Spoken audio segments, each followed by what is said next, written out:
I've had conversations with people where, for example, one physical therapist said to me at a trade show, well, why are you going so slow? Why do you go so slow? What's the purpose of that? And I said, well, safety. What do you mean? Well, the faster you lift a given weight, let's say 100 pounds, the faster I lift 100 pounds, the more force I'm producing to lift that 100 pounds. And the more force I produce, the greater the chance of injury. If I can reduce with the same weight, if I can reduce that force minimally, then I'm making the exercise safer. And she's like, I don't agree. And I, well, but force equals mass times acceleration. And she goes, well, I don't agree with that. And I'm like, but what? Isaac Newton figured that. What are you not agreeing with? That you cannot not agree with that. That's science. And this was her response to me. Well, I have my own science. Good. Now, how do you talk to, so I was like deer in the headlights. There's nothing you can say. So for someone like that, her ability to admit she was wrong was far stronger than the feeling of actually being wrong. And I think a lot of people are like that. So the way I get around that with clients, and actually this happened to me the other day, I went to Montclair and I was there doing some things and a woman just walked in and she, blah, blah, blah. But I don't believe you can get fit trading once or just twice a week for 30 minutes. I don't see how that's possible. And I said, well, let me ask you a question. When you go out and get a suntan, let's say you want to get a suntan, you go out in the sun, you lay out there for 20, 30, 40 minutes, and then you leave. When you look in the mirror, are you tanned? You're red. And if you have too much sun exposure, you're burnt in that, and then you have to stay out of the sun for 2 weeks. So you have to apply just enough sunshine to your skin, get out. Then you have to let time go by. And over time, you get tan. So the benefit of exercise, any exercise that you do that actually will cause a positive tissue adaptation, more muscle, more bone, more strength, and all that, occurs when you're not exercising. And she went, what? I went, yeah. The exercise is a controlled detriment. You walk out of the gym, quote unquote, broken down, tired, depleted. Your body then needs time to repair and rebuild. Like you're asking your body, hey, man, I need more bone. I need more muscle. Hey, man. And your body's like, all right. Just hold your horses. That takes a little time there. If you keep pummeling me and breaking me down, how in the world am I going to give you what you're asking me for? So when I sort of speak like that to clients, they go, oh, so they don't ever have to feel like they're admitting they're wrong. It's just cool new information that makes sense. You know what I mean? Yeah. That's well explained. Yeah. Yeah. Okay. Tell us how you would explain to somebody what muscle success is. Mm-hmm. So I usually say, whenever we are, well, in our initial consultations, we give a very short PowerPoint slide presentation. And one of the slides is a picture of the muscle fibers, the slow twitch, the intermediate, and the fast, with the motor neuron attached to the fiber. And so what I say to them is, Henneman's size principle is a principle in exercise physiology where, and take a look at the slide, where when you start an exercise, the slow twitch motor units are recruited and they're humming along, helping you out. Now, once the exercise starts to get difficult, the slow twitch fibers are still cooking. They're still moving along. Now the intermediate fibers are coming in to help you. Once you get to the point where you actually feel like, holy cow, I don't think I can do another one, but I'll try. Only then do you begin to recruit the fast twitch so-called muscle fibers. So that in the trades is called reaching momentary muscular failure. But we don't like the word failure. So we call it reaching momentary muscular success because you've successfully recruited all of the available fibers in that particular motor unit, in that muscle, and have successfully stimulated in the brain a positive tissue adaptation to those particular muscles that you were just exercising. Now we move on to a different set of muscles, and then another, and then another, and another. 6 to 8 to 9 exercises later, bye-bye, go home. So you've succeeded in achieving the stimulatory mechanisms to make you a better you. Yeah. Okay, perfect. This was one of my favorite parts about our last episode as well. You just mentioned slow twitch, intermediate twitch, fast twitch muscle fibers. Okay, so I know for sure that slow twitch moves slowly, fast twitch moves quickly. Your whole thing is slow burn, which means you're moving slow the whole time. So how in the hell am I working my fast twitch muscle fibers? I thought you had to move fast to do that. Yeah, because most, and I don't know, many, let's just say many exercise physiologists, exercise scientists, athletic trainers, coaches, trainers, certified trainers, whatever, they think that slow and fast twitch refers to the speed with which the fiber contracts.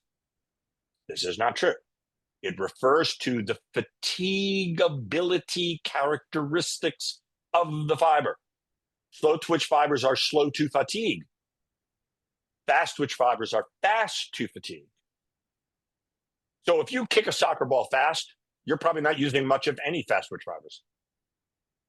Slow twitch fibers have the capability to move very quickly as long as the force is low. So when you say slow twitch and fast twitch refer to the fatigue characteristics of the fiber, not the speed with which they can contract. And that's in Brunstrom's clinical kinesiology textbook on page, well, I have an old version on page like 185 under muscle physiology. It's right there. It says it right there. So when I explain this to a lay person and they've heard of slow twitch and fast twitch muscle fibers, I forgive them for not understanding that distinction. Like it's forgivable. What you're mentioning is like maybe not most, maybe it is most based on my experience, but many people that should know that don't know that. It's such a simple fact that completely reframes the way you should be doing your training if you understand that principle. Yeah, well, you know, unfortunately, a lot of personal trainers get their information from magazines and from people who take steroids and have big muscles. And that's where they get their information from. They don't read any of the research or some, you know, like in, you know, politics, you say, oh, why don't you like this candidate? I like this candidate very much. Why? Can you name a policy? Name 2 policies that you like. And they can't name any of the policies, but yet they say they like the candidate, but they don't know anything about the candidate's policies. Yeah. So very often exercise physiologists, scientists, trainers, they say things without knowing the things they're saying. I don't understand.